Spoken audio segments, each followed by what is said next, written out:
Was it coming up on? No, we have access to the old campus.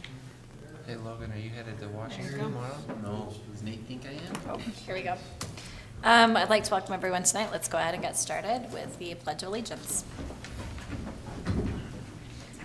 I pledge allegiance to the flag of the United States of America and to the republic for which it stands, one nation under God, indivisible, with liberty and justice for all.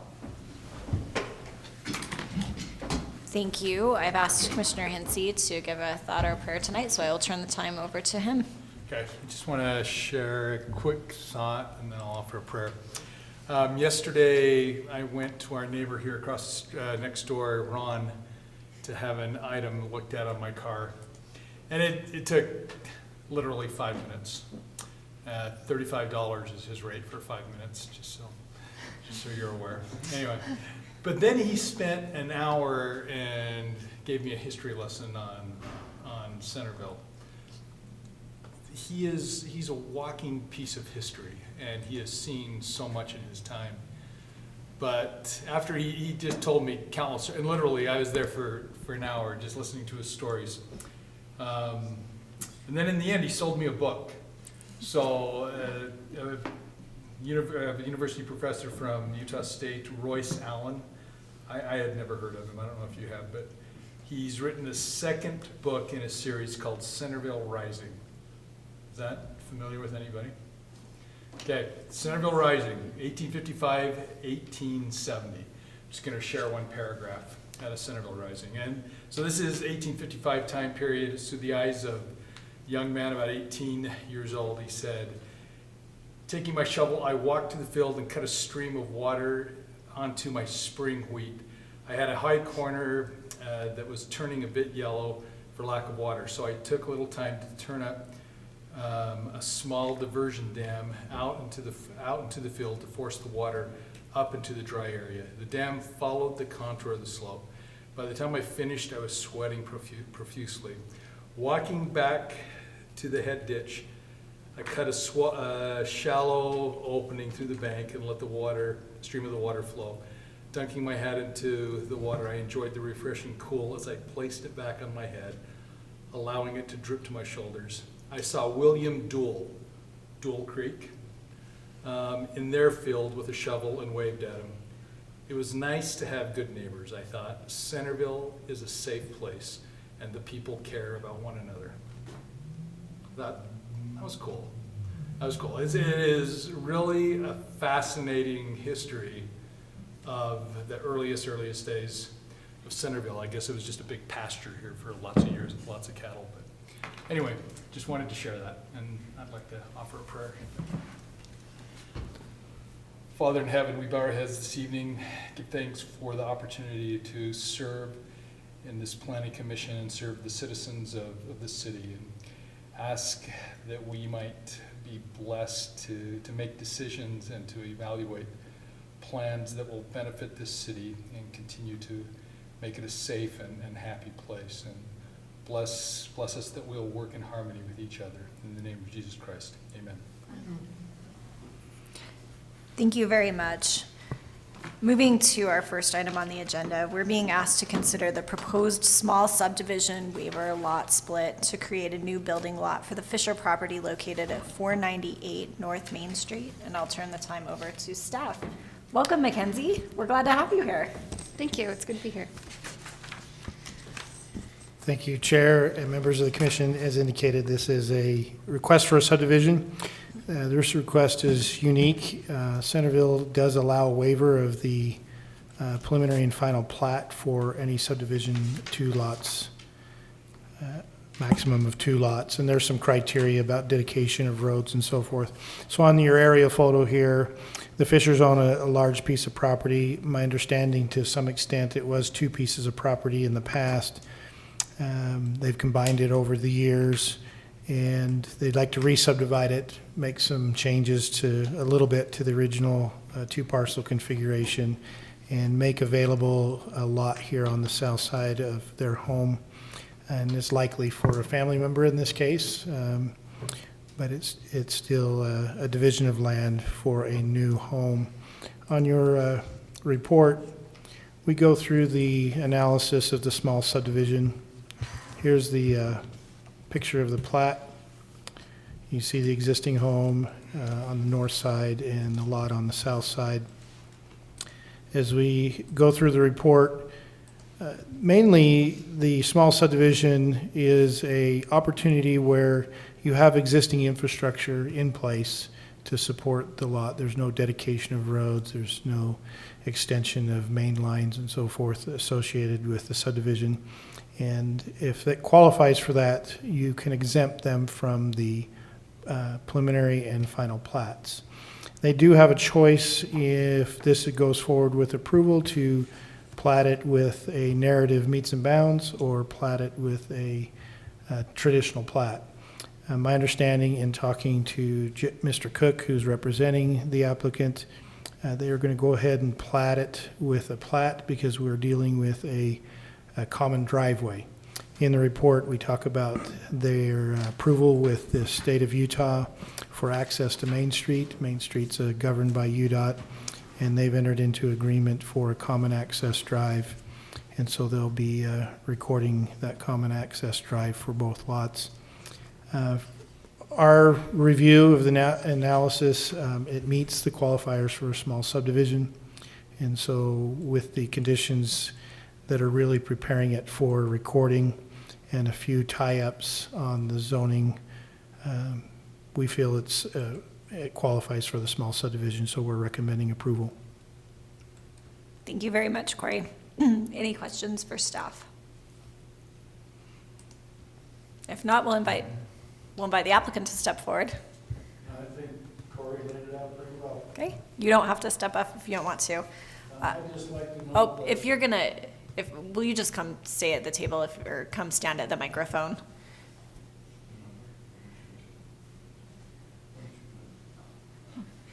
Just so that we have a record, so other people that are watching from home can hear what you have to say. If you'll just introduce yourself. I'm Natalie Fisher, Ruth Ann Fisher's daughter-in-law. So we are the applicant, I suppose, or with Jeff Cook. We wanted to propose the change of the street address. It's been called 480. If we could propose that it would be 474 North Main Street. It's only because it's not going to be mixed up with 460 North Main Street, which is to the south of us, and 498, just it's a very different number. Okay. Anyone have any questions for the applicant? This matter has been scheduled for a public hearing, so we'll take the opportunity to open the public hearing and invite any member of the public who wishes to speak to this matter to step forward. Seeing no one step forward, we'll close the public hearing. Corey, any concerns with the change to the address number? The official address assigner is the Public Works Director. So Okay. they can just make their request of the Public Works Director for changing that if it meets the requirements he deems and is acceptable number. I assume it'll be okay. So just have to make that request through Randy Randall. Thanks so much. Any further discussion or questions for staff? If not, the chair will entertain a motion. I hereby make a motion for the Planning Commission to approve the small subdivision waiver for the Fisher subdivision with the following conditions as outlined in the report. Items 1 and 2 with points A through F. 3, 4, and then the suggested reasons for the action. I second. It's been moved and seconded. Any further discussion or debate? If not, I'll start with you, Commissioner Thomas, or Commissioner Hunt, sorry. It's all right. Aye. It's been one of those days, folks. Aye. Aye. Aye. Aye. Right, and motion passes. And, yep, and go ahead and talk to the Public Works Director about that address change. Second item on our agenda. So we're being asked to consider the proposed conceptual site plan for the Matthew Trump new single-family dwelling to be located at 124 East, 400 South. I will turn the time back over to staff.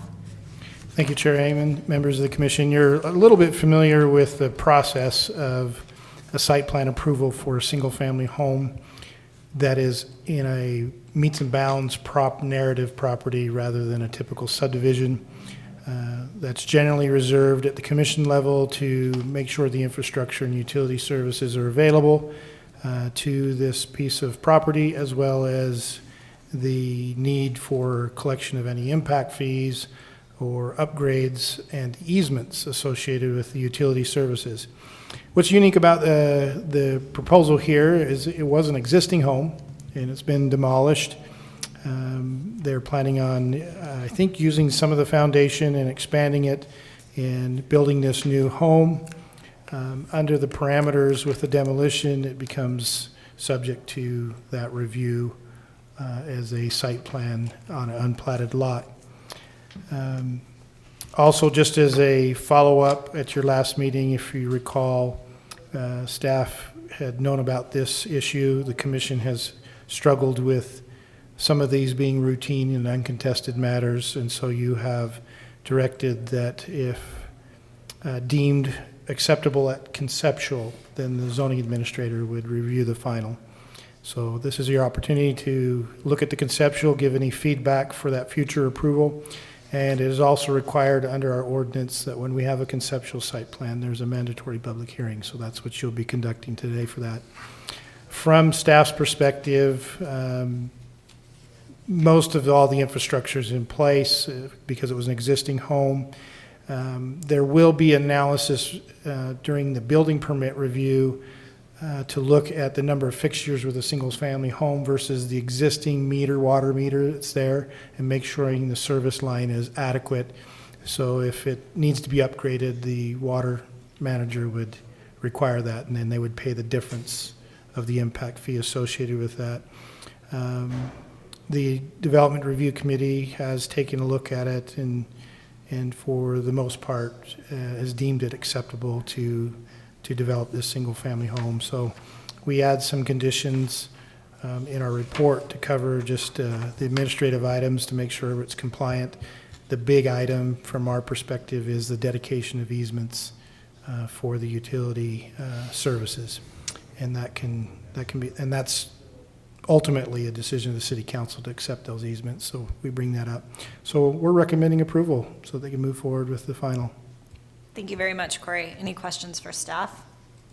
I'm just interested to know why there's the portable toilet on the plan. That's a great question.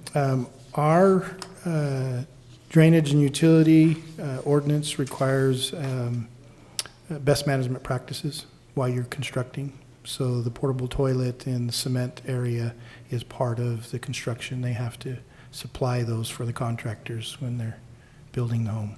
But is that generally on the plan? They have to show it on a plan. Oh, So they just combine that information with this plan. okay. I guess I haven't ever noticed that before. Normally you'd see on like a storm drain plan or something like that separate, right? But it's pretty simple, so they just mesh it all. They just put the There you go. best management practices with the site plan. So you don't generally see that. And normally So I'm you not don't- being crazy. I'm like, what is, Well, you've seen it sometimes. It's been called out on site plans on some of them. okay. That's funny. I've Interesting. never Usually noticed it's it on a either. Separate sheet. But Most often, it's a separate sheet. floor plans too, which is nice. I know, it's kind of fun. I wish they had the second level on there, but All right. Any other further questions for staff? If not, we'll invite the applicant to step forward to speak to this matter, if you'd like. If you'll just introduce yourself. Hi, I'm Matthew Trump. I'm the one who's trying to build this. I don't have any particularly formal prepared remarks, just that I've been working with the building and the water and sewer to discuss the matters that Corey has talked about. I'm obviously willing to record and deal with the easements as necessary, and I'm happy to answer any questions, zoning or design related. I think we've got the porta potty covered. Any other We're good. questions? We're glad people are taken care of. Yes, yeah, it's very important. Any other questions for the applicant? No? Thank you very much. Thanks. This matter has been scheduled for a public hearing, so we'll take the opportunity to open the public hearing and invite any member of the public who wishes to speak to this matter to step forward. Seeing no one step forward, we'll close the public hearing. Any further questions for staff or discussion or debate? I'm just nervous that that power pole's super close to your driveway. That's, It's been a concern. okay. All right, I mean, it's up to you, it's your car, but, and not that you're gonna hit it, but that is super close. Little 12-foot wide driveway right there is. Yeah, do some. Do you want to step back up to the mic for Sorry, I us? should have asked earlier. No, it's no problem. We Just can talk. So yeah, that has been a concern. I think the most likely thing will be some sort of topographical change.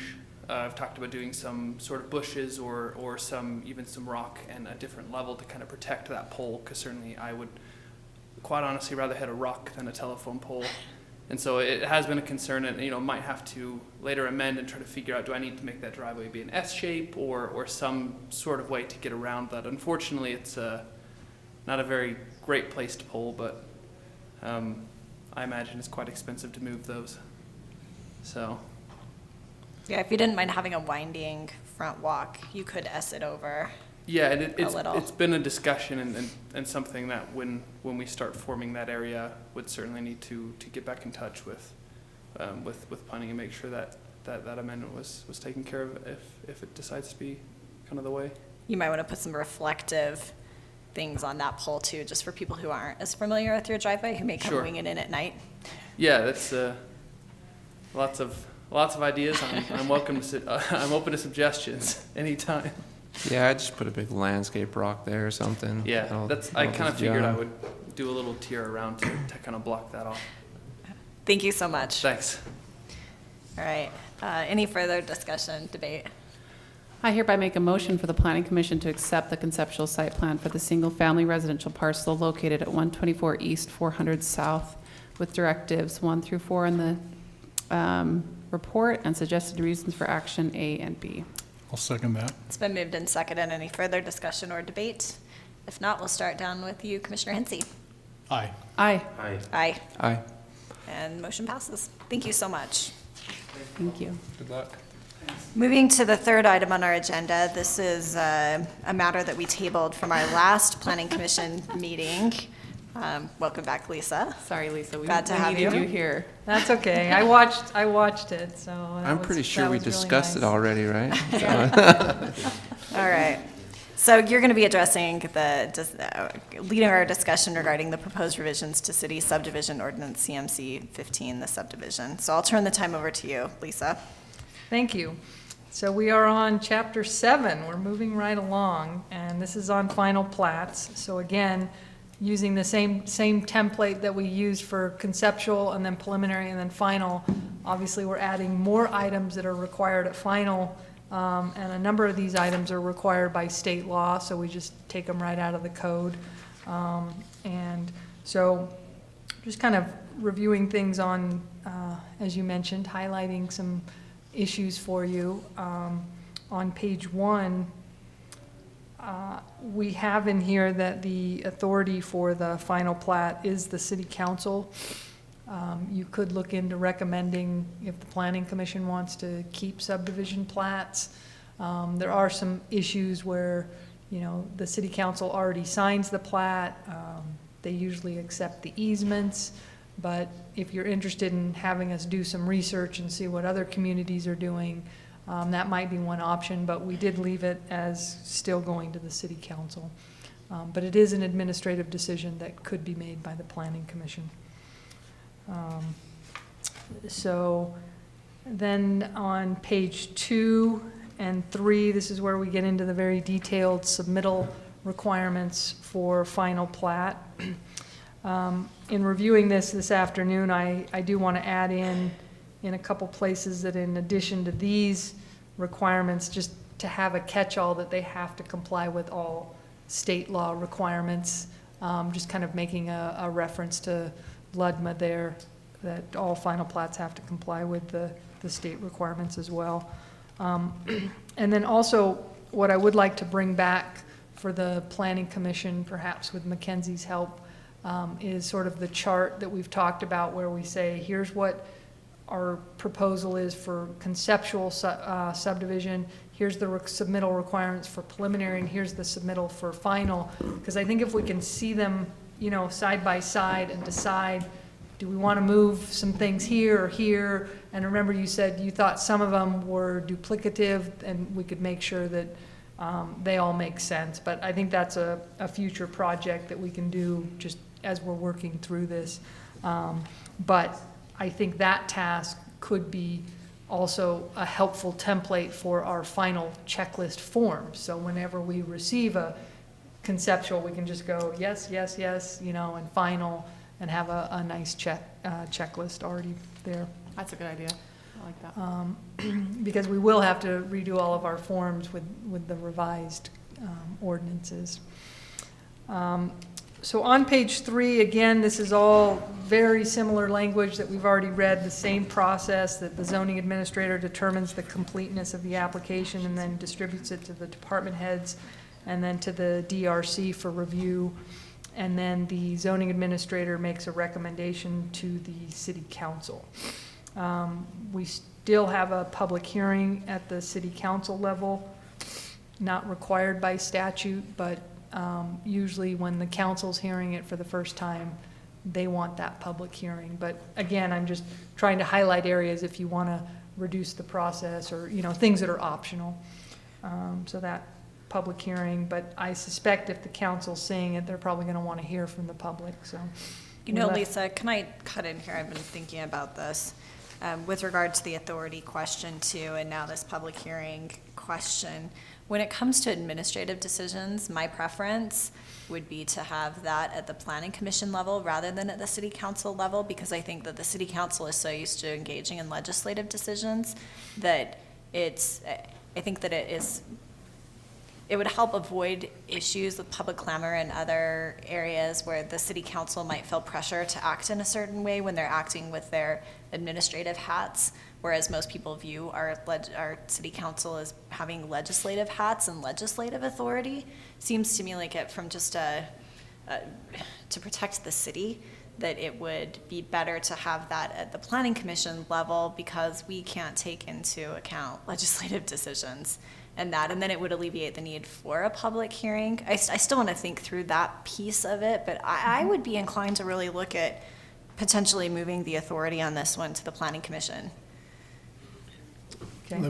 I don't know how others feel. Yeah, Lisa, I don't know if the mandatory hearing is conducted at our conceptual review of the subdivision. The second hearing at council by ordinance has been a courtesy hearing because in the past the councils have wanted to preserve that. So the issue would be is having a discussion about the value of a second hearing after it's been through conceptual, preliminary, you know, what value at that point is the public hearing? Because I think you're right, the public, is it perceived as a check to make sure that the administrative decisions were done correctly, or is this a last ditch effort to oppose the project? And then it leads to the frustration at the council level with the public after it's been vetted as administratively.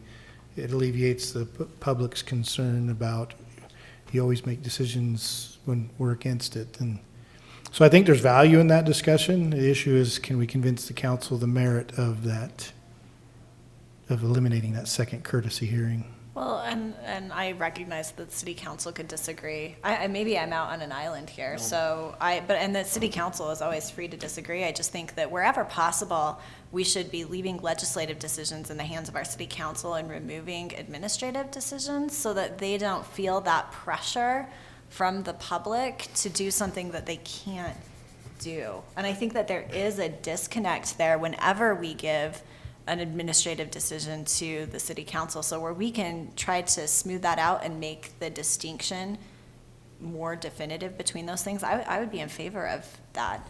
Would you be in favor of not only maybe the issue of the hearing, but the issue of the decision, the final decision of the plat being at the commission in its entirety? I would. Yeah, There are cities that do that. It's not as common because, again, legislative bodies have some worries about transparency is the key word, but the planning commission can be the sole land use authority under the code for a subdivision. And eliminate that whole issue that somehow the legislative body is there as a last resort opposition. So if we were just hypothetically to suggest taking it down to this planning commission with the changes of having the zoning administrator make that recommendation, there would be no public hearing until coming to the city council or planning commission, is that correct? No, there's always a public hearing at conceptual. That's been our At standard. conceptual, okay. So that still remains. That still remains. Because I think even in the instances, I think when I first came on the commission, I was pushing really hard, like, let's make sure we're really clear about legislative and, administrative, and we've done a really good job, I think, of letting public know, but I still think it's nice to occasionally get those nuggets, like you've said, with the public hearing. So I think if we can help the city council understand that we aren't doing away with a complete public hearing with this Correct. process, there's still going to be a public hearing. It just is not going to be held at a time that would be less advantageous than at the very beginning when, changes can be made. And Yeah, my view is the public hearing is best done at the beginning. Yeah. The latter hearing at the end leads to more frustration than productivity. Yeah. Because you could still assign, the appeal authority is still out there on an administrative decision. And if somebody has missed the mark on an administrative decision, there's still a process of the Right. appellate avenue to say, hey, they didn't make the right decision. But I think the second hearing does have a tendency to lean towards, if there is a significant opposition, but it qualifies for the administrative approval, it's perceived as a last-ditch effort of opposition. And Chair Heyman, you make the right point. It puts them in an awkward position because they should be approving it, and the public's going to look at it and say, well, why aren't you listening to us? If somebody pulls it up and sees that there are going to be 2 hearings along the process too, if they don't understand the process, and I think that most people probably don't. I mean, if you don't live in this world, I don't think that it's natural to you. You may say, great, you know what, I won't worry about going to the conceptual, I'll show up at the final, and you're too late, you've missed it. So Yes. if we only have 1 hearing, which is all that's legally required, then they know that that's my shot. If I have a concern with this project, I need to make sure that I'm there and I give my input early when it matters. So it may actually help filter the public comment at a point in time when we can really use it and Right. absorb it. And just for stirring the pot just a little bit to justify maybe this issue about administrative legislative decisions, there is a small movement to move that all the way down to city staff on administrative decisions. Yeah, I don't think that we're ready to go there. No, I mean, maybe, I'm not arguing for it maybe y'all because can that, convince me that, otherwise. that places me at a bigger target for the public than I already am. But that movement is in response to how the land use process in some cases is hoodwinked by the legislative perception. I get the sense that Lisa has some sage wisdom that she would like to share with us. Oh, Lisa? just some relevant information. So, it's true, our current code has the public hearing at conceptual, but based upon the planning commission input on conceptual and preliminary, so I pulled up those 2 chapters, and if you'll recall, we, on the planning commission's advice, have transferred the conceptual plan to staff. Yeah. So it's a zoning administrator, no public hearing at conceptual, and then preliminary is where we now have the public hearing, because that's the first time the planning commission sees it. So remember, the idea was that conceptual is We just pretty easy, and it's gonna save staff time, it's gonna save the developer time, but we don't want staff having the public hearing. So anyway, so that's the proposal. Now, we can obviously change it, but staff conceptual, planning commission public hearing at preliminary, and then the question is, does it make sense to now go to a third body? Or do you just say, hey, the planning commission did preliminary, we might as well just have the planning commission do final, so that they can check their own work? There's some arguments there, but with or without a public hearing. So that's very interesting if we had the public hearing at preliminary, you know, again, and some of the comments were, hey, there's more for the public to comment on, because now we actually have some of the work, but the developers put the money in on the engineering, so. Well, and I think that's why I asked that question, because I was trying to remember exactly if it was What we decided. conceptual or make- preliminary. Because the other thing we decided too with conceptual is it's sort of like they send it in and say, will this kind of work? We have this kind of idea. Right. And then roughly it's like, yeah, this would basically work. And then when they come to the preliminary, that's where there's a little bit more invested into it. And that's where we decided it made more sense to have that public hearing. And so I think it's important, I mean, again, this is administrative, so public hearing can only be helpful if there's something that the applicant or staff or something didn't know about that the public then can help with, not to just completely, you know, stir up public clamor or anything like that. But it can be helpful, and I think putting it at the preliminary is a great location, given what we had just Sure. changed. I don't think that we need two, though. I don't think No. that we need a public hearing at No. the preliminary and at the final, No. which is why I think that it's better to filter it to that preliminary, where I think it does more good. And it does avoid the tension between city council acting with legislative hats, which is how most people view their role, and then having to go into this awkward position of pulling that off and being an administrator. I just don't think a lot of the public will understand that, and I think that it will help make things cleaner and clearer for everyone. Yep. Just officially, I would argue, probably maybe at a loss, but I would argue that the commission is capable of handling the final plat. I mean, we'll see. Maybe the city council will disagree with us, but that would be my vote. I think when we present this change to them, we can help them say that, you know, the time for them to make these decisions on these types of things is before they come to the city, before these applications come to the city. So if they are uncomfortable with any kind of possibilities coming into the city, they need to look at that ordinance really carefully and use that legislative ability to change it however they feel really comfortable. And then from there say, okay, great. Now apply the law. And I think helping them to see that and understand that it's not taking any of their power away, but it's just basically Implementing the policies that they've put in place. that they've put in place. We're just implementing their policies, and we're freeing up their time for them to be able to continue to make more policy, you know? I think that can help them understand, okay, we have a complete say in this. Please help them see that it's an implementation of it, I guess. Well, from an economic standpoint, it does free up their time so Yeah. that they can focus on the things that matter. I mean, I've seen those city agendas. I mean, our city council members are working hard, and they've got a lot of things to consider. So if we can take one thing off their plate, and frankly, I think that it takes some of the pressure off them. I mean, if a decision gets made and the public is really upset about it, then they're not the ones having to make the hard call at the administrative level. That's us. We have to make the hard call.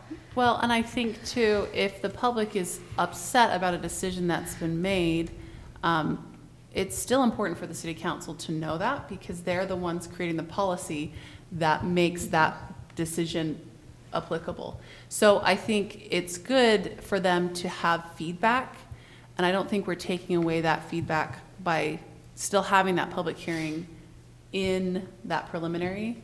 That still allows the public to give that feedback, and then that feedback could be passed along to the city council and say, hey, this is our ordinance, this is what's happening, and then they can make a judgment call after that. Yeah, I mean, I know Becky and I, we've kind of voiced our opinions. How do the other of you feel? How does everyone else feel about this proposal?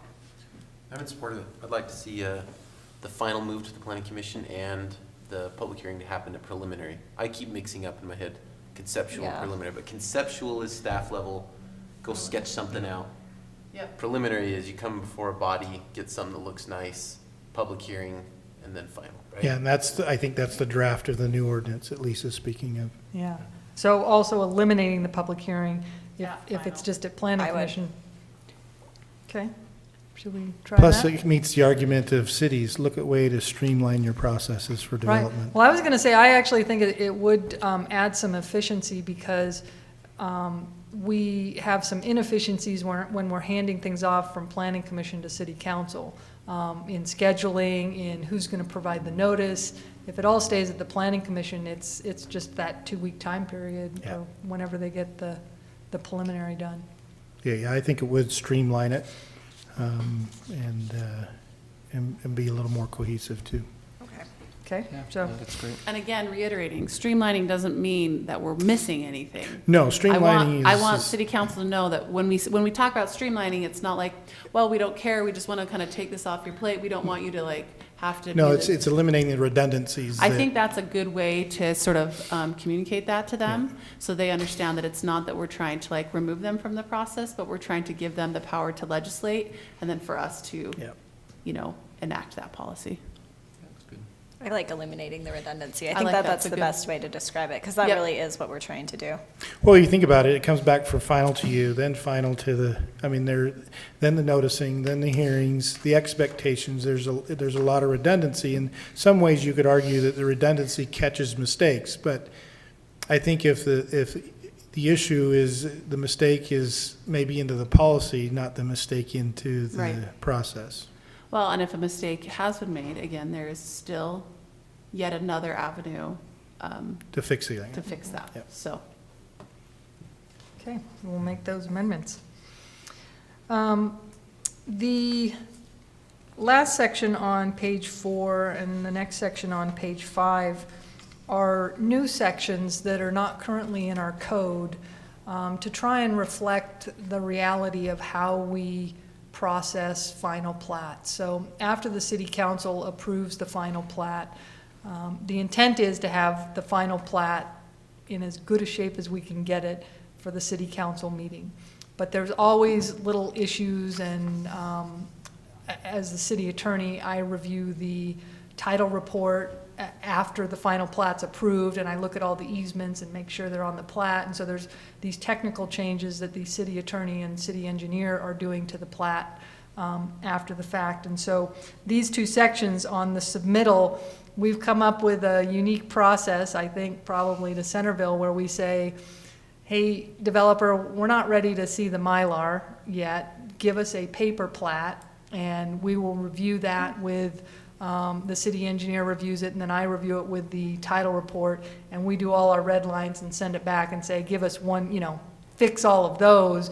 And if they're not significant, then we say, go ahead and print the Mylar at your risk, assuming you do all these corrections. If they are significant, sometimes we require a second paper plat. But again, the hope is with this new ordinance that we get the developer to do more of that up front, but this reflects the fact and the process that we do a lot of changes to the plat even after it's approved. And so this is, and every time now, somebody has to send the developer an email saying, this is how we do it, because it's not in our code. Once we have it in our code, we can just send them a link. This is your next step. It's very clear. We just send them that section, and then once they've done that, we send them the section on, okay, now you're ready to print the Mylar. This is what we would like with the Mylar. Because our current code actually says that you will submit the Mylar to the city council, already with signatures and everything like that. And we Already don't- notarized and everything else, and then Yeah. if there's an error, And we don't do it that way. It So goes through. that's one of the significant reasons why we want to update our code to reality in the way we do things. But, so we have what we call the paper plat process, and then we have the final submittal of the Mylar, which this is going to be great, so we can just send them a link to this section of the code. Make sure you submit your improvements agreement, make sure you submit the final title report. But we are having to do this individually with an email at various times with the developer. So I think this is going to help the process as well. I'm very So- much in favor of helping out our staff. I did notice one typo in section 150. I saw that section A5. Did you too. see the prepared in? Oh, wait, no, where? So 150, page Yeah. 5, A5, an electronic version of the final Oh, plat and yeah, construction yard okay. prepared in. Okay. Just I an thought you were going to extra. say, we should say any incomplete items rather than incomplete. I don't know. Yeah. I'd rather say incomplete and not incompleted, just incomplete. incomplete is a Centerville term. We attribute that to Randy. And, okay, so I love those two sections. I think they've had significant input by the DRC. It was probably a year ago, but we came up as a group with that process and input on who does what and when we want information. So obviously we'll have to work with that, but hopefully it'll be an improvement on the way we do it now. And then on page 6, so again, we have these standard, here's the approval requirements and the effect. On the plat amendment, I wanted to just make it clear that I think with plat amendments, whether or not we wanted that to just be a one step, or if we want 2 steps. Oh, no, I guess my note is, okay, if the final plat has not been recorded, then really you just have to come to 1 meeting. Because it says shall be the same for considering the original final plat. So I just want to make it clear that you only have to come back for that last meeting on final plat, you know, if you want some small change because you haven't recorded it. But if you have recorded it, then it's actually, and this is going to be a separate change coming later, my recommendation is that plat amendments, you know, maybe we should look into a 2-step or something, but. Yeah, when we get to that plat amendment chapter, we need to talk about it because it's a little too loose. It runs them down to already submitting the survey. Again, already the survey, already the signatures, here's my changes to the council. There's been no intercept into the process to say, hey, does this even work? Yeah. So we need to change that process. And as we move forward in the next chapters, there may be a little bit of a delay because some of these chapters, like the boundary line agreements and the plat amendment, are all subject to the legislative changes this year with some significant changes in HB 315 and some of the others. So. And we've asked Lisa to render an opinion on those changes because nobody can figure it out yet. Actually, I already had to, we had one project, the Barris Cove, that had to do a boundary line adjustment, and honestly, I think the statutory changes, they are very confusing, so we had the title company on the call, and the attorneys for the title company, and then the developer, and then I was on there for the city, and we were all trying to figure out, but I have volunteered on the land use task force to work with a couple other city attorneys to run some new legislation next year to clean it up. Great. But evidently, the boundary line adjustment amendments actually were initiated by the land use task force, which are city representatives. But as happens with legislation, what you propose, everybody else amended it, and evidently there were a lot of last minute amendments, and so we didn't get the product we were expecting. And they actually just conflict with each other. Oh. Just outright conflict with each other. So I don't know what happened, but lots of things happened late in the legislative session. But I think it will be a priority for the land use task force, and I'm kind of excited to be part of that to see if we can make some amendments. So Lisa, one quick question with regard to amendments, just remind me. So if I go through the whole process and I don't get my final plat recorded, does that expire at some point? yes, you have 12 months to Okay, that's what I record it. Now, that is a change. So if you look on page 7 is the expiration. And currently, our code says you only have 6 months to record. But I'm suggesting, and I probably should highlight that, I'm suggesting 12 months because it does take some time, and anyway, it's just kind of a policy to try and get more in line with what others are doing, because when they changed the law to say that the developers can start constructing on their own property, what we call playing in their own sandbox, our 6-month expiration really makes that Improbable. yeah, untenable. That they wouldn't really have any time to get their bonds in and their plat recorded and do anything. And so the 12 months gives them a little bit more time to actually install the improvements without bonding if they wanted to. So it's kind of one of those trying to help the intent of the law. I mean, I think with the Land Use Task Force and the Property Rights Coalition, that's the idea, to try to let them put some of those improvements in.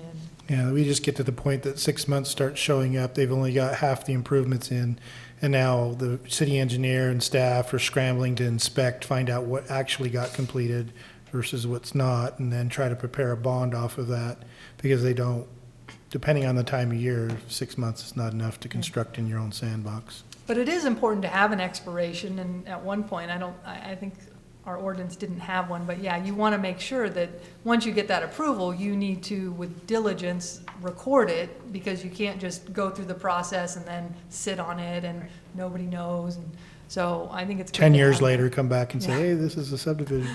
We'd like to record this. So, yeah, so those are the changes, and I think the Planning Commission's providing some excellent input, and I really appreciate you taking the time to work through these. Thank you so much, Lisa. Item number 4 on our agenda is a discussion and report on the affordable housing seminar that several of us had the opportunity to attend by the Utah Land Use Institute. Was it last week? Week before last week? The 14th. The 14th. So I will turn the time over to staff. Well, really, this is Lisa. Lisa, you want to take the lead on?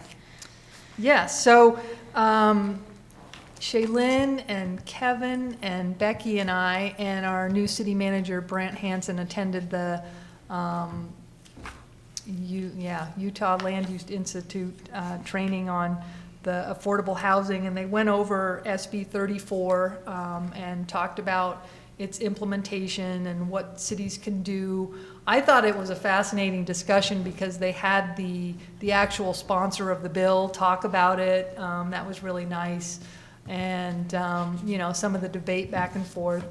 And then Mackenzie and I actually attended a seminar this Saturday that I thought was even more helpful because it was really sort of the nuts and bolts. I felt like the Tuesday seminar was interesting discussion about the policy and why we need to do this, and the stats about the growth rate in Utah and how our population's going to double by 2045. And, basically what I took away from that is you might as well plan for it because it is going to come. So, but on Saturday we had Wasatch Front Regional Council and DWS, the Department of Workforce Services, which is the agency that's tasked with determining whether cities are complying with the moderate income housing plan.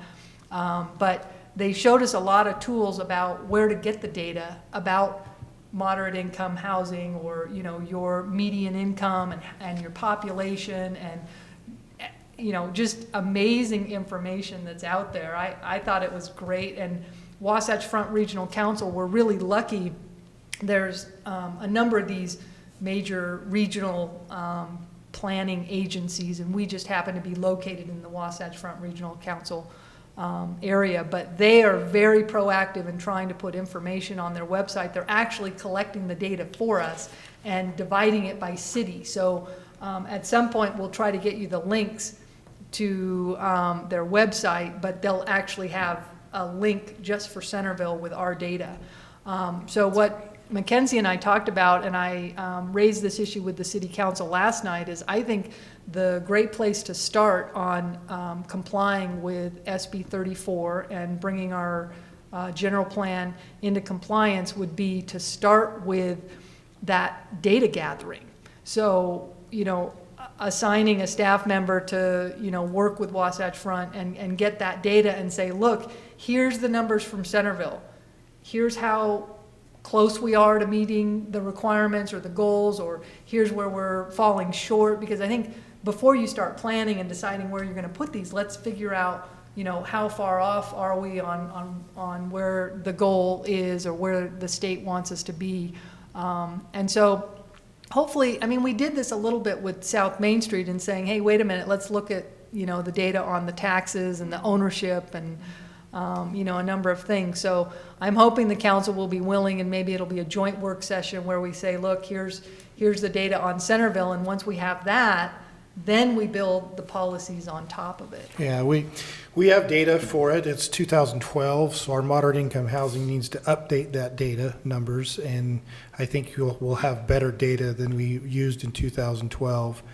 I think our moderate income housing meets the goals. We've already selected things that meet the goals, but what we don't do very well is in our general plan,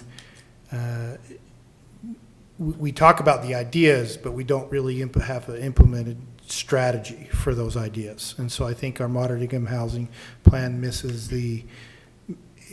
qualifies because it will call out, and it has probably 8 of the 30 that they've put in place. But it's not very good at strategically saying how we're going to accomplish it. So I think those are the 2 things that we need to do to the moderate income housing plan. The major one that we're really out of compliance is our transportation plan. Our transportation plan is woefully inadequate. So I think Lisa's right. Start with the data, update that so that we have a better understanding of truly where we're at. Then go back into the strategies and reset those and make them pick how we're going to make it more doable, an assignment of those. And then the third one would be the transportation changes. Yeah, and they talked about, I mean, I liked the training that Mackenzie and I went to, because they're saying, look, just pick, you have to pick 3 out of the 23 options of ways that you're going to address moderate income housing, and just put those goals in your plan and then tell us how you're going to do it. And then each year you tell them how you've complied. But they also, I think the questions were the best, because people were asking questions that I had, like, well, can we put out of our 3 things that we're already doing? And they said yes.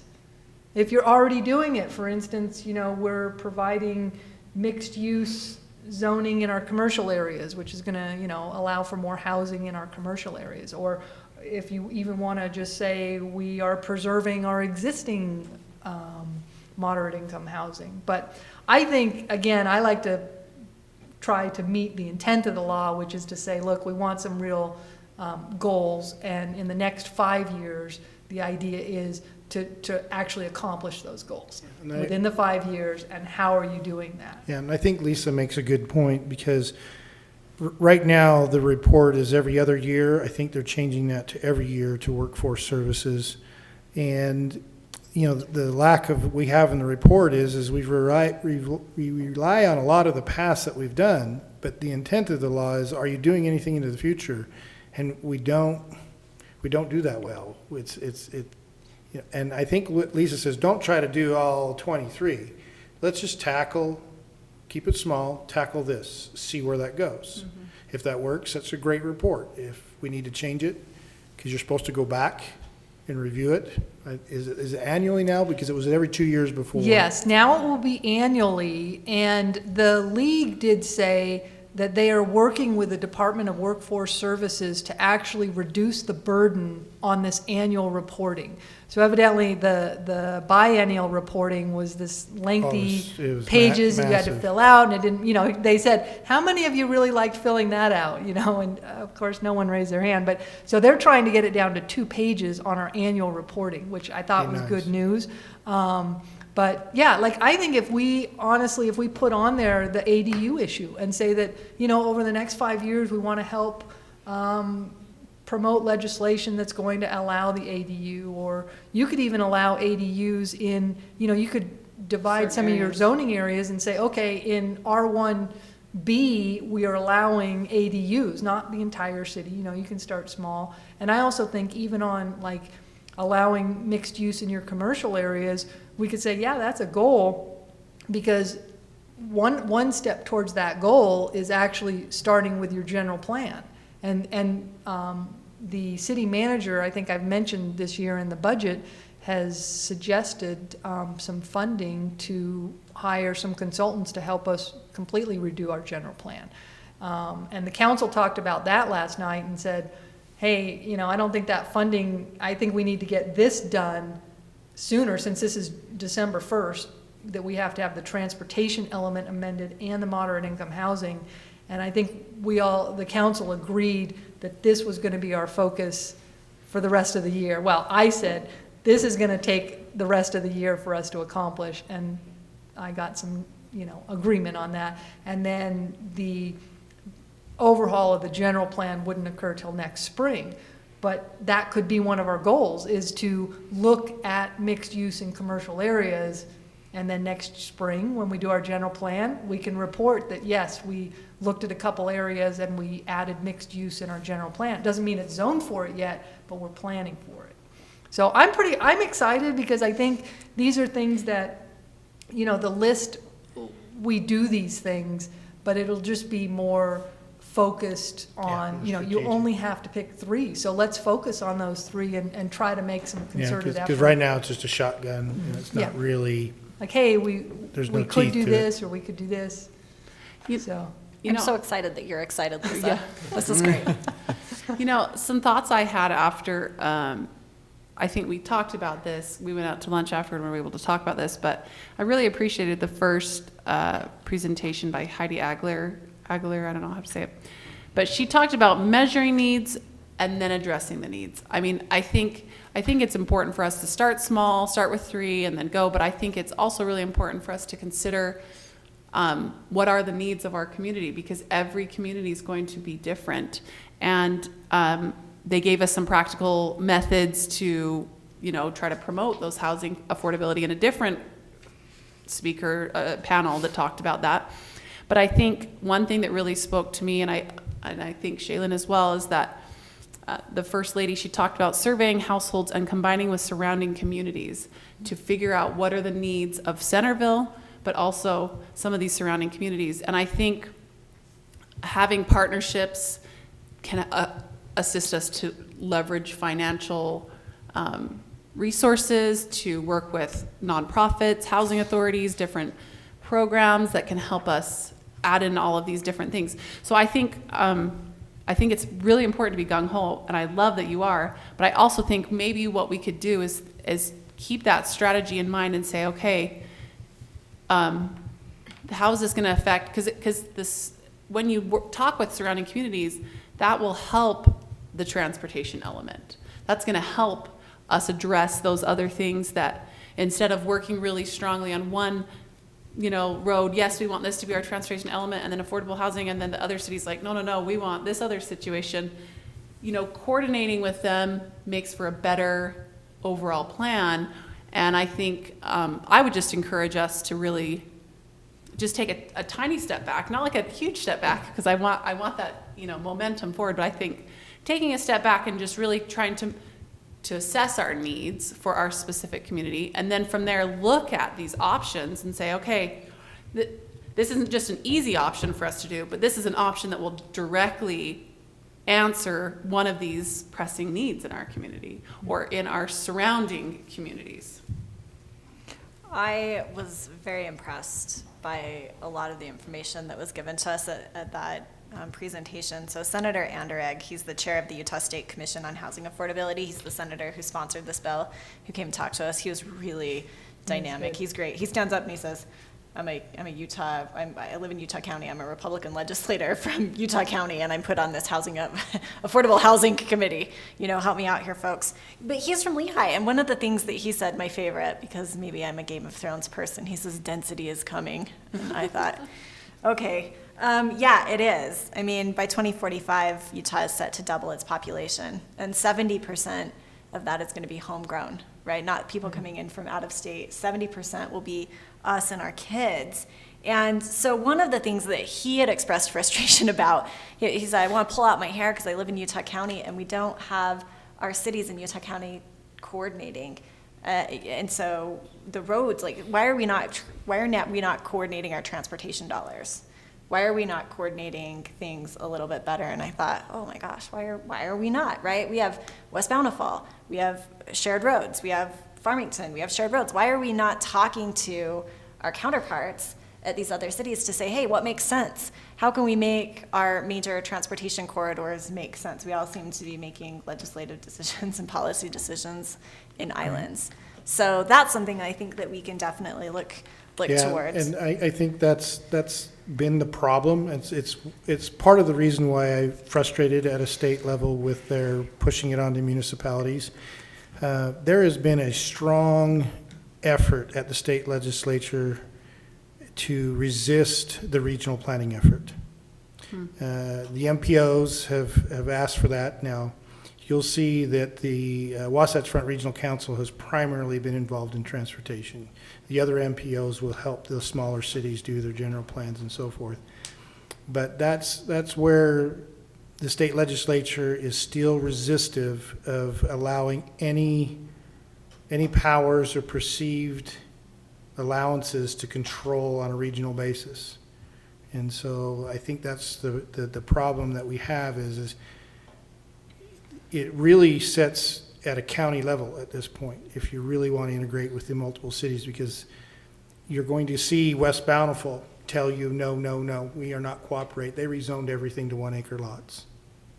So they're not going to cooperate on a basis. So you really have to look at it at a county level. The best partnership that's going on, now there's a difference between housing affordability and affordable housing. You know, affordable housing is the subsidized, housing affordability is having the enough variety of type in spite of whatever the market may be driving on the rents. But Summit and Wasatch counties have a great coalition together to talk about what their needs are. And this is what you spin off. What's Wasatch and Summit County's needs? Well, Summit County's needs is they have a worker base, and it's coming out of Salt Lake and it's coming out of Wasatch County. Wasatch County was frustrated with Summit County because the worker base was wanting to go to Wasatch County, and Wasatch County was carrying the burden. And so they got together as a group, on a county level, and some of the municipalities, and now they have an organization that handles and manages the types of affordable housing and variety plans that they're taking. And they manage over 600 units between the two counties and associated with that. So that's something that we probably need to have a discussion spinning off of is, you know, if you go to West Bountiful and say, how can we partner with you, there's going to be no interest. You know, Farmington may be. But I think we need to talk to our county commissioners and start saying, you know, this needs to be addressed at a county level because the MPOs just don't have any ability.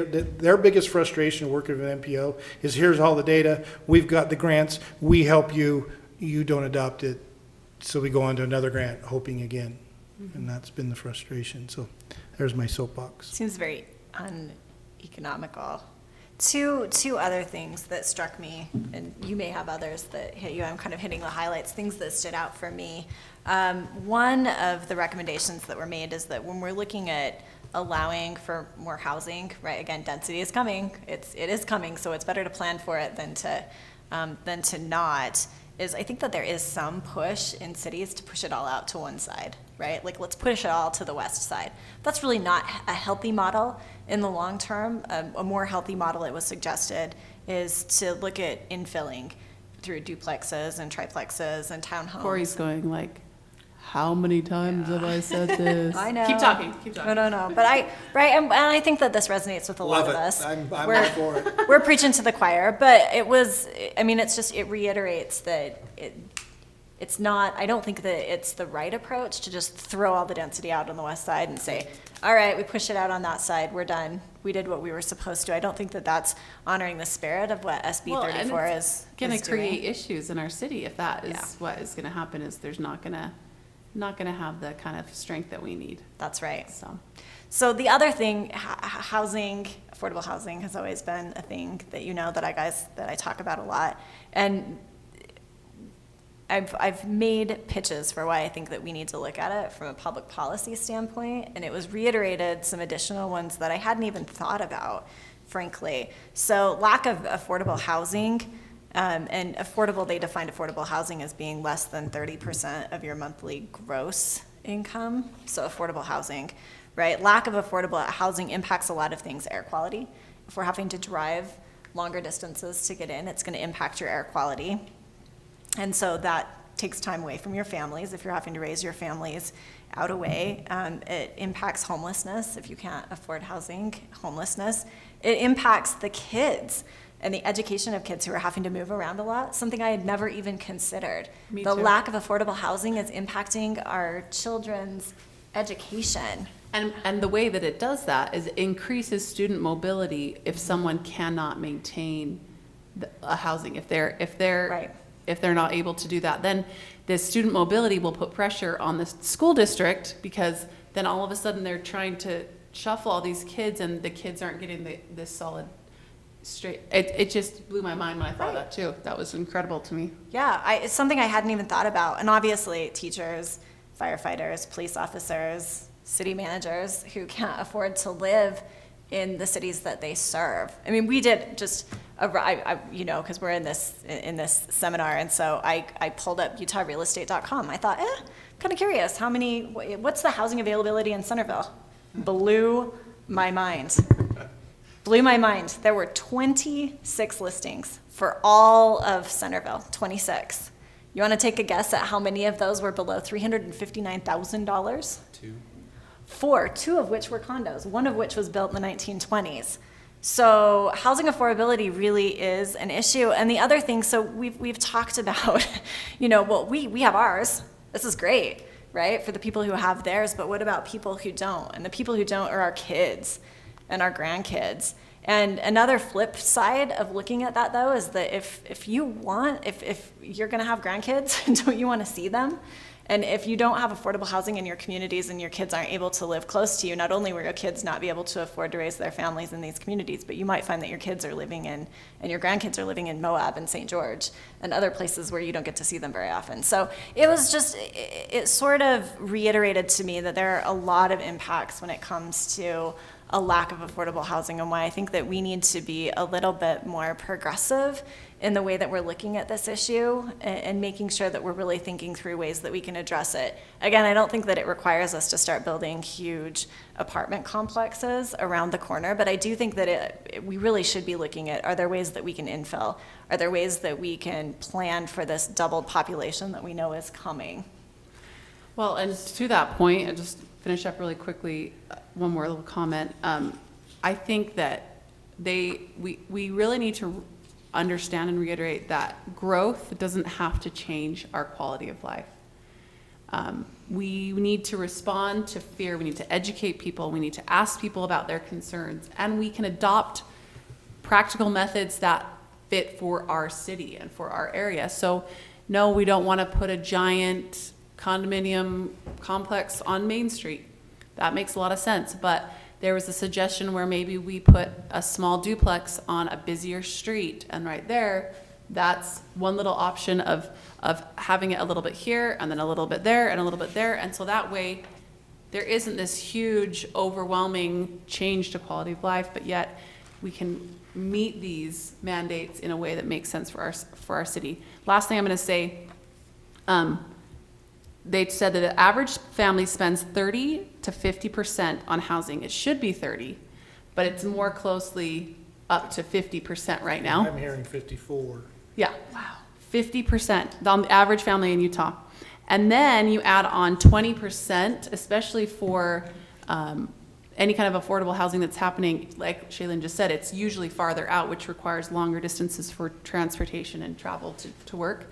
So that's 50% on housing, and then about 20% on transportation. Doesn't leave a lot left over to spend and invest in the market in ways that are meaningful. So if you're talking about economies and the regional economy, the state economy, and we want people to have the ability to invest in that economy in meaningful ways, we cannot handicap them by removing the ability for them to spend and invest by having this huge issue with 50% of their income on their housing. Yeah, I continue to think that education is important. I think that the more we talk about this issue, the more that the city council talks about this issue, the more people will have a better understanding of what the pressures and tensions are and why it's so important that we do look at planning for the future and not just saying, no, I really like Centerville the way that it is and I want it to stay like this, exactly like this forever. Because I think that that's really unrealistic and change is coming. So I think that I would rather plan for it than have it planned for me by default. So it was a really great presentation. I'm glad I went. The other thing, just a quick add, is you look at the mortality tree and you look at people living past typical retirement age, and there's a huge increase because of our capability to have a lot longer longevity. Mm-hmm. And if we're spending 75% of our income to exist with a family with kids, what's our retirement and longevity going to look like? Social Security. And Corey. how can we, Yeah. We all know that that's super stable and we're all going to rely on it, right?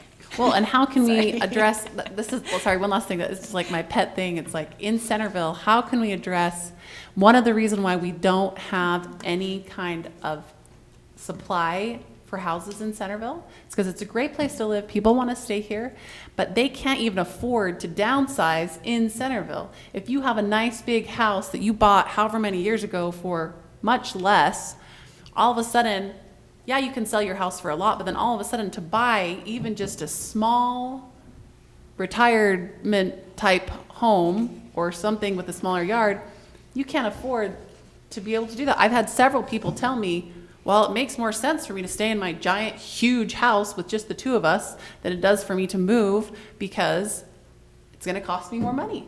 And I thought, that's crazy. Because there's people that need those houses with kids and things like that. I was one of them, and I was looking for 6 years, and we finally found a house. But so it's also addressing the specific needs of Centerville, that we need places for them to also be able to retire.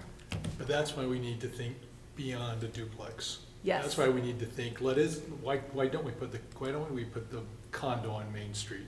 Yeah. Or the condos. Yes. Is that really that outrageous? If it's gonna double in 25 years, a duplex isn't gonna fix that. Right. And so, and if we don't want them all on the west side, then we do have to think out of the box and say maybe Main Street needs to offer some. There's just not a lot of land. There's just not a lot of opportunities. So when you have an opportunity, Gotta capitalize. you've got to capitalize. Well, and someone made the comment, I don't know if I believe that this could happen, but someone made the comment that if 10%, 1%. 1%, okay, so 1%. 1% of the population instituted ADUs. Tell me, help me out. I'm trying to, I didn't write it down, but I couldn't remember. I was like, what? But if 1% of the population added ADUs to their lots, we would solve. I think if you Not added a quite. 1% increase to your housing stock, because Yes. I was trying to calculate that Centerville had like Yes. 5,000 dwelling units, so all you had to do was add another 50 units to really make a significant, he said if everybody did 1% increase in their housing. It would be 20,000. So I wrote this in my notes. He said if Okay. everyone was willing to just increase their existing housing by 1%, it would result in 20,000 additional units throughout the state. And we are like 45,000 units behind what is needed, so even that isn't quite enough to fully resolve the issue. And then we had calculated that would be approximately 50 units for Centerville. I think that's doable. I really do. I think that's a doable What goal. does that mean, 1%? 1% of Of the the number of current units that are in our city. Yeah, we're somewhere around If we made an 5,500. increase, if Yeah. you increased, by policy more than just market, so, or like by allowing ADUs or something like that. If every city in the state, yeah, contributed, then we'd be a lot better off than not.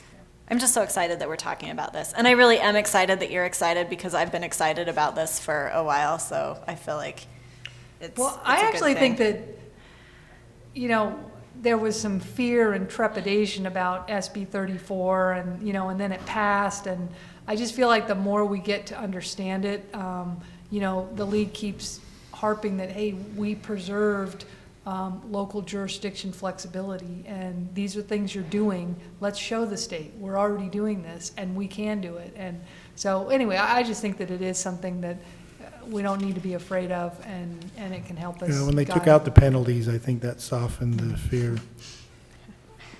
Other than Okay. transportation funding. Yeah, thank you. I really appreciate you for arranging that for us. Yeah, It was great. Yeah, that was good.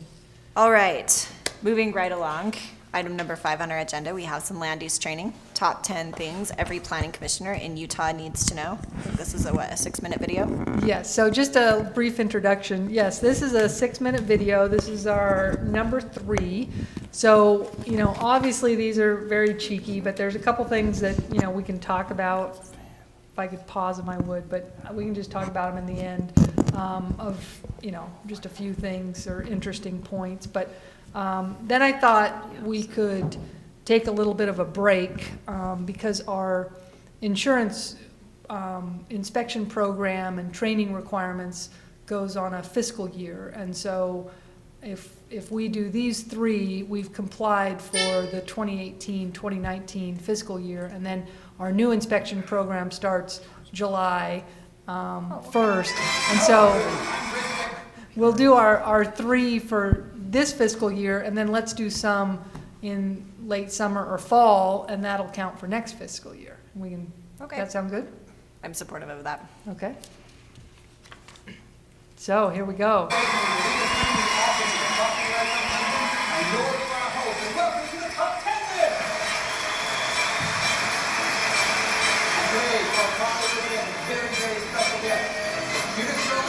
You know her, you love her, Meg Ryan! Nah, it's your other favorite Meg Ryan. That's okay, I prefer the real Meg Ryan name. And now, ladies and gentlemen, the top 10 things you need to know about planning commissioners. Number 1. You are now the government. You are doing the public's business in public. Okay. Number 2. Know why we are doing this. Here are some reasons. To shape your own destiny and create your identity through local planning laws, and for the health and safety of residents, and to balance services and fiscal stability, to also balance private property rights and community rights, and finally, because we, municipalities and towns, have the state telling us and letting us do so. All good reasons. Number 3. Know thine own ordinances. What is in my local ordinance? What is my and our job? Where is it in the code? What did council authorize us to do and not to do? Am I a land use authority or an appeal authority? What the heck are those anyway? And if I'm not one, who is? And most importantly, when is it my turn to bring the donuts? Number 4. Ludla. Learn to love it. The Utah state statute that governs land use is called the Land Use Development and Management Act, LUDMA. The state governs our right to plan. You should know it, and make sure your code reflects the few things that are mandated to all cities and towns in Utah for land use matters. Ladies and gentlemen, Mambo number 5. Know what LUDMA says for the Planning Commission. Number 1, create the general plan. It's a practical vision for the future of your city or town. It's mandated, and you have to have one required public hearing, and you must have land use, transportation, and housing sections. Number 2, create a zoning ordinance. I like to say it's a how-to manual for citizens and developers that reflects the general plan. Number 3, advising the city council on appeals. How should we deal with the right to appeal a land use decision? Number 4, advising the city council on the process for administering the zoning code. This is the who, what, how, why, where, and when. Like, how do we do it? Number 5, following notice procedures and due process. This is doing the public's business in public. Transparency. And now, the number 6 thing that we need to know as planning commissioners. Acronyms, or things to ask your texting teens. PC. Planning Commission, the big cheese. CC, the City Council, the legislative body. Luau, the Land Use Authority, anyone who takes final action on a land use application. AA, Appeal Authority, anyone who is designated by the CC to hear appeals or variances. CUP, a conditional use permit. This is a special land use. OPMA, the Open and Public Meetings Act. Grandma, not your grandma. This is the Government Records Access and Management Act. And LUDMA. You got this by now. LOL. JK. Well, that was TMI. And now, number 7. How should we act? All PCs and CCs, you know these acronyms by now, right? Must have written rules of procedures adopted and posted on a website if you have one, and made available at all of your public meetings. Why? So you know the rules of procedure, and so does the public. And now, number 8. Know the meeting rules, what is public information, and how not to get in trouble. You need to know the following: the Open and Public Meetings Act, the Government Records Access and Management Act, or GRAMA, and finally the Utah Public Officers and Employees Ethics Act. These all can be found on the state's website. Number 9. If you don't know, then don't vote. Here are some resources to help you in that decision. Number 1, your staff attorney, although their number is probably unlisted. Number 2, the Utah League of Cities and Towns. We're here to help. And number 3, the Utah Office of the Property Right Ombudsman. Number 4, the Utah chapter of the American Planning Association. And finally, the Utah Land Use Institute. And now, are you guys ready for the number 10 thing that we need to know as planning commissioners? You made it. Politely share this with your city council. What is my role in land use? Please give us clear direction on our jobs and our duties. Let us know if you act as a land use authority. And if you don't, please let us do our job. Please know if you act as an appeal authority. Ask us, we know by now. And please delegate to us or staff if reasonable. In other words, trust us, your planning commission, or your staff. Phew, that's it. I'd like to give a huge shout out to everyone who believes in me. I love you, America. And there you have it, folks. The top 10 things that you need to know as a planning commissioner. Presented by our one and only, Utah State Planner, Meg Ryan. Join us next time for our next top 10 list, and we'll see you later, everybody.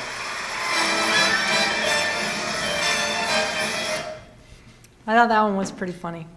A couple things that I wanted to talk about, though. Just on the, if you don't know, don't vote. I'd like to just caution, I do feel like as you sit on this board, you're actually obligated, if you don't have a conflict, to participate in the discussion and to vote. So I would like to just say that if you don't know, table. If you need more information or something like that, then let's table it. I don't think we want planning commissioners just saying, I abstain, you know, I mean, I know sometimes that's used, but in my opinion, in my limited research, that you really have more of an obligation to vote rather than just abstain. You know, so if you need information. And then on the, I thought it was interesting at the end of, you know, politely have this conversation with your city council. You know, it's sort of interesting to hear that a lot of communities struggle with the relationship between the city council and the planning commission and having that dialogue. And, you know, in some ways the planning commission becomes quite an expert on land use and, you know, learning the ordinances and things like that. So, and then the other thing that just was sort of a to-do for me, I guess, was this suggestion that we have written rules of procedure and that those are posted on the website and available at the meetings.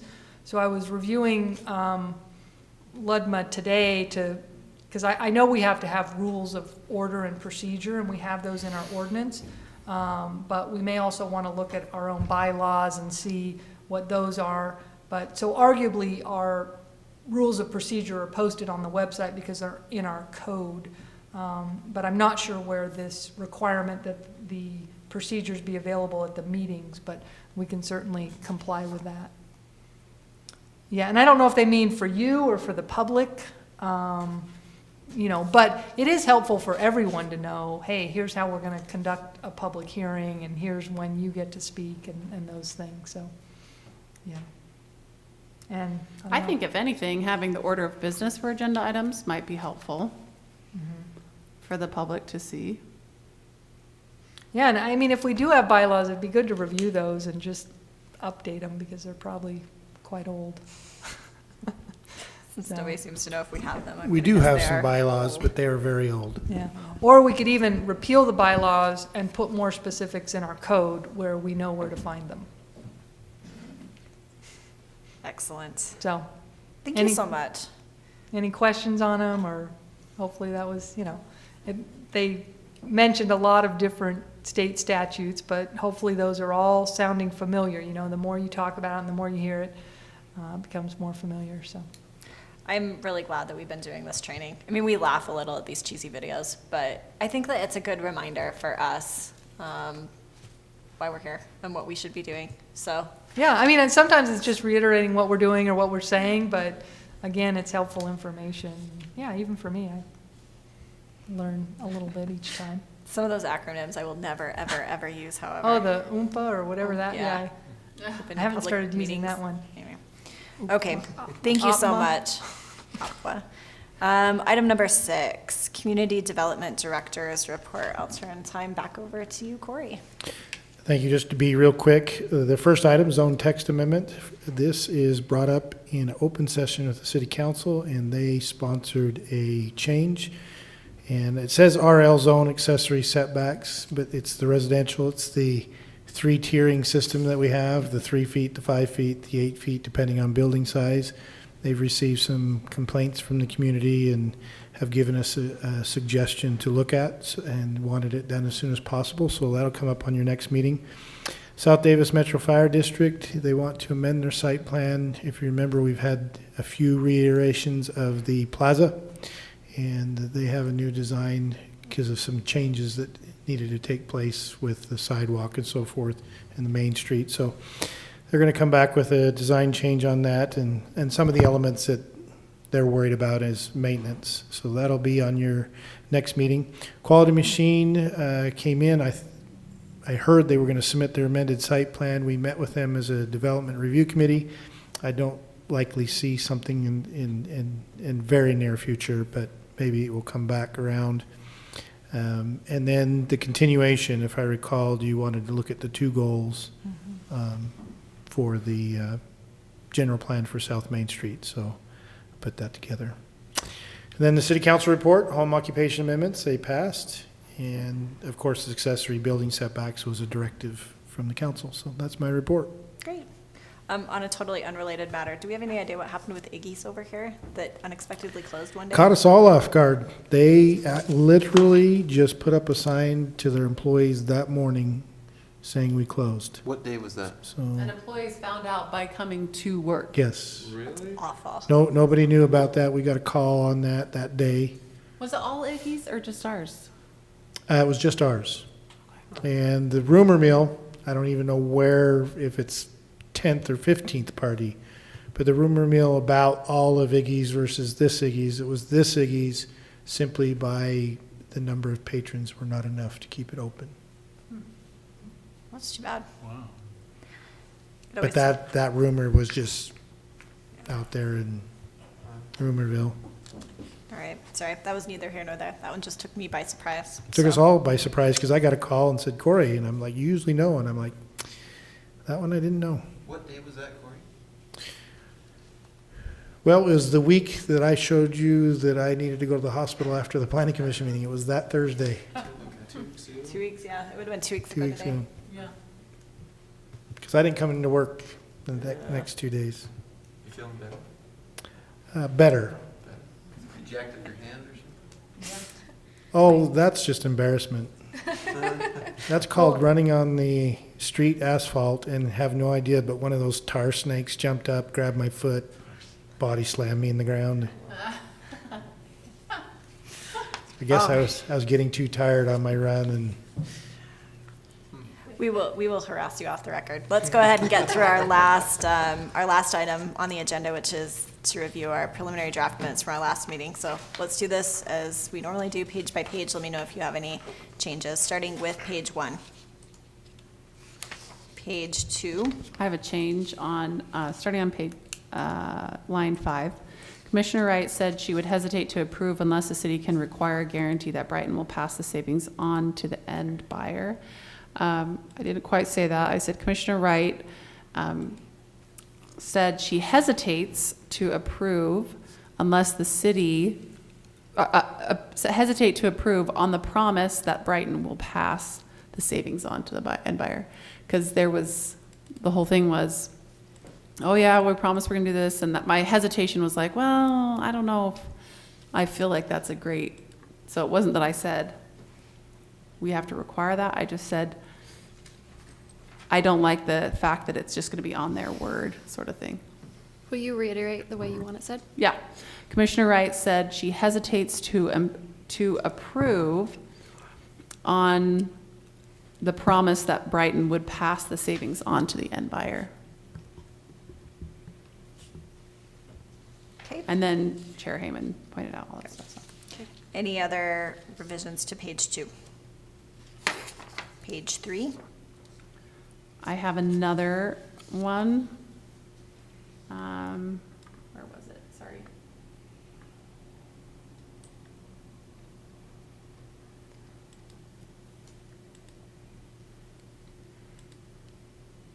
Sorry. Keep going.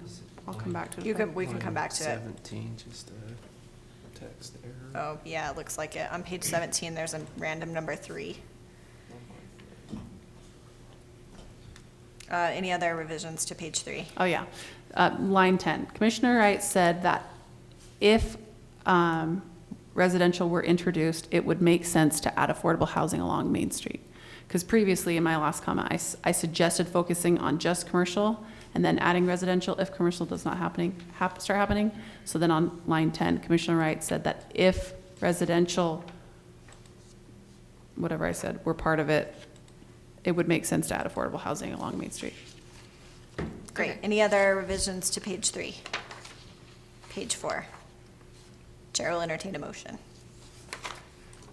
I move to accept the meeting minutes of the Wednesday, May 8th, 2019, Planning Commission meeting minutes as amended. Second. It's been moved and seconded. All those in favor? Aye. Aye. Any opposed? Great, and I move that we adjourn. Second. All those in favor? Aye.